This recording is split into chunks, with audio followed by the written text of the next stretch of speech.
Y'all know what's going on. It's time for another episode of Doing Time with Joe. I'm your host, Joe Baker. Welcome to the show, y'all. Look here. 60 Cal is in prison with a fresh 19. Fresh 19. He got to do it. It's just what it is, right? Now listen. His father's dead. He didn't get to go to the funeral because he was in the county jail, and the circumstances that led him to end up being in the county jail don't warrant for him to be able to go to the funeral. He can't even go view the body or anything like that to pay his last respects. His mind is spinning out of control. But he's talking to his mom, you know what I'm saying, pretty much every day. But she has to work. And now the same thing that she had to do for her husband, she's having to do for her son. Now his grandparents are still around, but they're older, you know. And they take his phone calls and they talk to him, they love him, but it's from a distance. He can tell that, you know, they really didn't approve of his father and what his father put him in and led him to, and now they were taking it out on him. They were taking it out on him. Did they send him money? Yes. Did they take his phone calls? Yes. But it was almost like he dreaded every time calling them or even asking them for any kind of help, because they didn't act like, to him anyway, they didn't act like they really cared about him. They did it out of obligation, and that was it. And it was almost like they always wanted to say something to him, but they didn't. But it was true what he felt. They wanted to tell him that his father was no good. They wanted to tell him that his mother made a mistake by being with him. But they didn't want to say that because they didn't want him to believe that he was a mistake. So they kept their mouths shut. Instead of finding the right way to express how they felt about it, it manifested itself in their actions toward him, and it made him feel like he was a distant thing to them. So he stopped calling.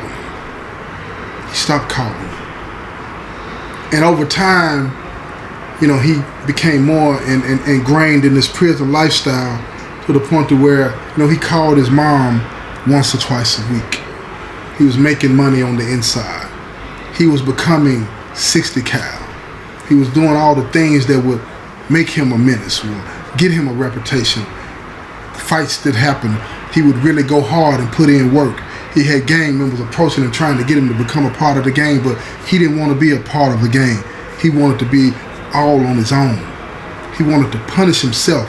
And when he did get into situations where it called for, you know, where to be just him against 3 or 4 people, he would run in head first knowing he was going to lose. But he didn't care about that. He didn't care about that. He wanted everybody to know that he was dangerous and to leave him alone. He didn't want everybody to see what he had started to believe about himself. And that is that he was responsible for his father's death, which he wasn't, but that's what he started to believe. He kept questioning, you know, why didn't I say no? Why didn't, you know, I tell him to don't worry about that? He always talked about, you know, doing things that a father and son does. Why didn't I push him more to do this? He started to wear the burden as if he were the adult in the relationship and not his father. And his actions reflected that, the way he treated people. He became more and more aggressive, and this is something that I want y'all to understand about, you know what I'm saying, this lifestyle, and not in general, how people do. We project onto people how we really feel about ourselves. We treat people how we really feel about ourselves. We interact with people in relationships and friendships how we really feel about ourselves. And what do I mean when I say that? If you're involved in a relationship and you're mistreating somebody, it's because you see yourself as somebody that is worthy of being mistreated. If you're in a relationship and you're cheating on somebody, it's not that you're a cheater. It's somebody that you're putting yourself out there as somebody that does not deserve to be treated with loyalty and respect. You see yourself as that. And that is because of all the pain and the traumas that we've been through. We don't know how to process it, and it reflects itself, it manifests itself in the way that we treat others. Because that's how we think that we deserve to be treated. And this is what he was doing. And it made him dangerous. People feared him. People were afraid of him. Because they knew that if they crossed him, it was going to be a price to pay. he was a menace. He had become the person that he thought that everybody thought he should be. He had become that person, that dangerous person. Now he's navigating the streets, well, the prison streets anyway. He's learned the lingo. He's learned that certain people that you go to get problem solved. There's certain people that you go to get your drugs. There's all of these different types of things that you learn in prison. He's learning that. And he's good at it now. Now when his mother comes to visit, she always talks about the life that she had, the brief life that she had with his father before he was born. How beautiful it was. And he recognized how she didn't talk about the bad times. The bad times. He found that she would always repeat the same stories over and over, as if like on the soundtrack of their life, it only went so far. And the rest of it she had just omitted from her memory. So he would ask her about things in his childhood that she wouldn't say. Like when he was 3, 4, 5, 6, 7 years old, he would ask her about those times and she would give him bits and pieces, but he remembered his father and he would remember being sitting on his father's lap, but they would be in a prison. She didn't talk about that. He remembered when his father would come home and his mother and father would be arguing and he would storm out of the house and not come back. She didn't talk about that. It was almost like she thought she was protecting him by not talking about the bad things. But he had these flashes of memories that were in his head that were telling him a different story about their relationship. And he started to feel bad for his mom because he was grown now. And he was starting to realize how hard it was for her. But see, he's fully committed now. He's all the way in. He's deep into the streets of the penitentiary game. He's in it. He's in it. The lifestyle is part of him, and he wants to know more about his father because he's meeting people in there that are in their late 40s and 50s and 60s that talk about John like he's some kind of penitentiary hero. Right? And listen, see, you hear two different versions of a person's life when you're dealing with criminals, right? Criminals talk about other criminals in glorifying ways, right? But his mom, she won't even talk about it when he was doing all that stuff. She won't even talk about when she would go to prison and visit him. She don't even talk about how she, from time to time, would have to send money to people so that he wouldn't get beat up or so that he can get some drugs to make money to send home. She wouldn't even talk about that. She thought she was protecting him. But Stanley, 60 Cal, he wanted to know more about that. And he couldn't get it from her, so he got it from them. And what he was getting helped shape him. It helped make him into the person that he had become. So now, he's moving up in the hierarchy in the penitentiary. He's becoming one of those guys. He's middle level at this point, but he's becoming one of those guys that's got it. And he's 9, 10 years in at this point, and he has a parole date. He has a parole date. And he's about to go up. So he calls his mom and he tells his mom that he's got good news. He's coming home. See, a lot of people in here, they'll say that they're coming home when it's really a parole date. They don't know what's going to happen. But they call it like, let's speak it into existence and all this and that. No, it ain't how it works. So he gets ready to go up for parole, and his mom, she shows up, and he sees his mom. Now, even though his mom had been coming to visit him, you know what I'm saying, once a month and all this and that, right? But on this particular day, when his mom shows up at the parole hearing, he sees the wrinkles on her face. He sees the age in her face. He sees the pain in her face. and it hurts him. And he can't take his eyes off his mom as she's sitting behind him. But then when the parole officers, when they come in, he turns around and he faces them, and he doesn't have any protesters. The drug dealer that he was in prison for had long been killed in another robbery by some other people, and there it is.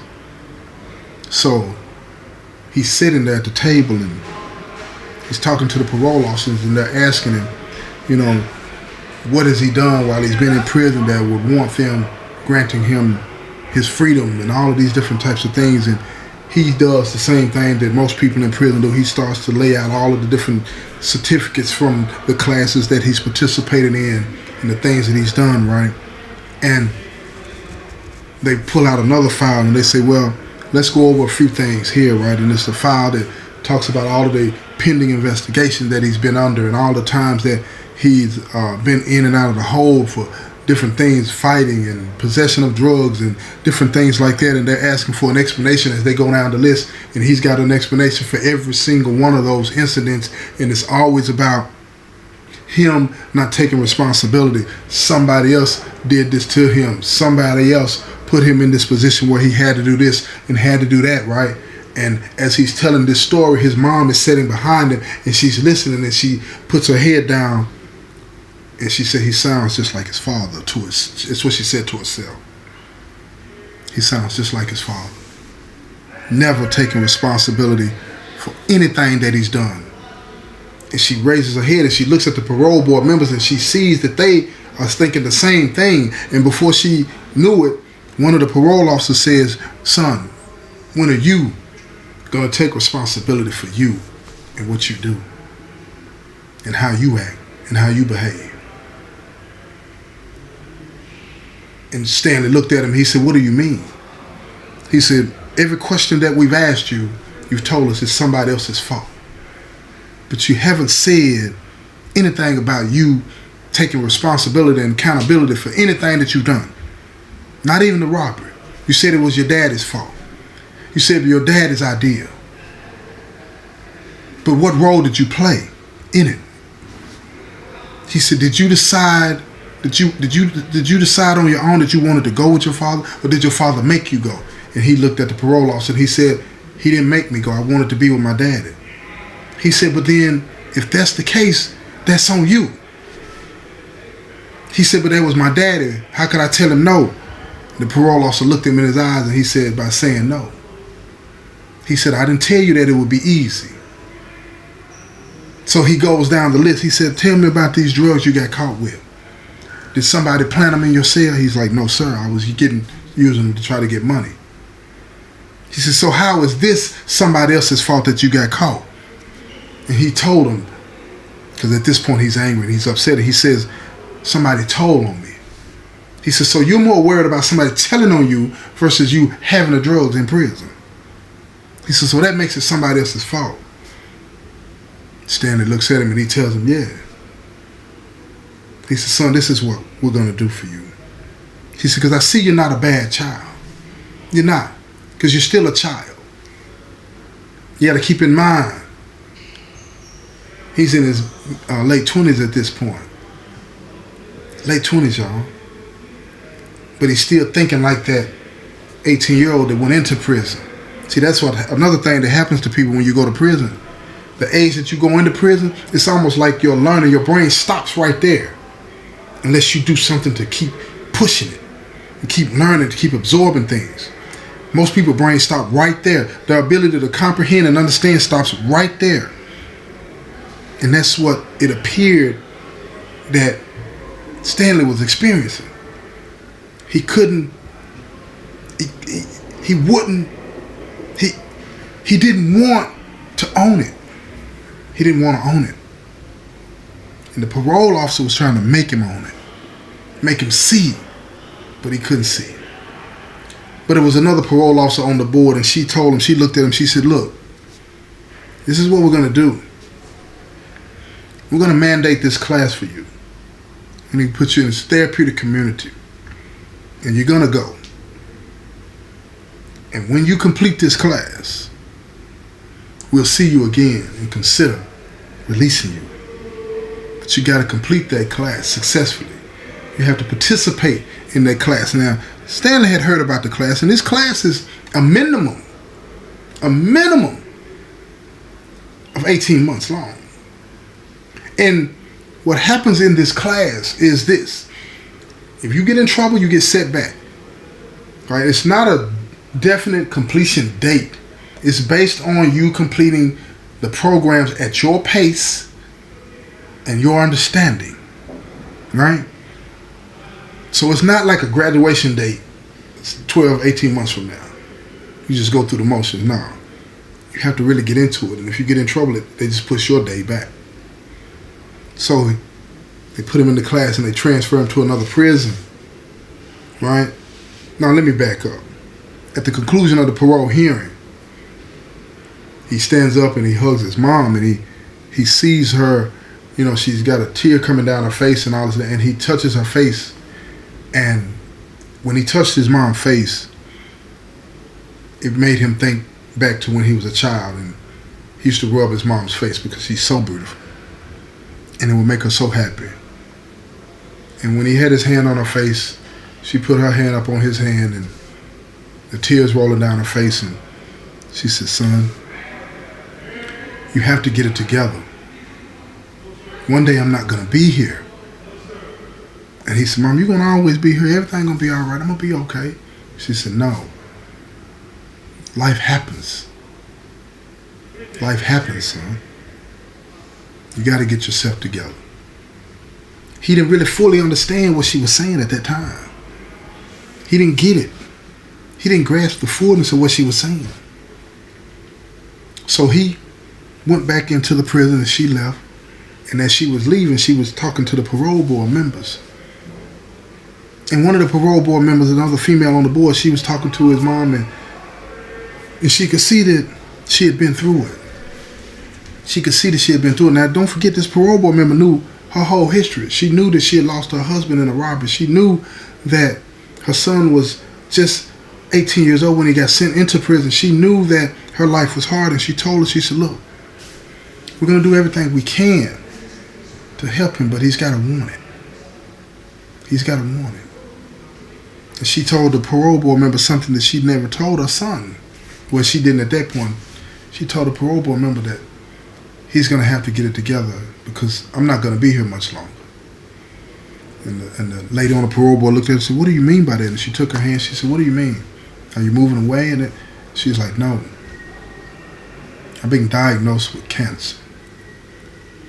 And I don't know how bad it is, but I got to go see the doctor in another couple of weeks to see. And I'm just afraid that he won't make it." And the parole board lady, she looks around to make sure that nobody's really watching and paying any attention because it's highly inappropriate. And she reaches out and she gives her a hug and she tells her everything is going to be fine. Everything is going to be fine. And Reba goes home. Now this parole board lady, she gets way more involved than she should, according to their standards. I think it's a great thing. I do, personally. So she makes a call and she lets the appropriate people know. Get at him. He's got to get it together because if he don't get it together, he's going to be left in this world all alone, and we don't need somebody to be left all alone and a monster out here on the streets. So she lets the people at the therapeutic community know something that Stanley doesn't even know. And they all take it to heart, but they don't say anything to him. It's not their story to tell. It's not their story to tell, and they think that Reba told the parole officer that so that they would be aware. And they respected that. They're going to let her tell him. And if you want to know how this plays out, you're going to have to tune in to the next episode, right? This has been another episode of Doing Time with Joe. I'm your host, Joe Baker, and I say peace, y'all.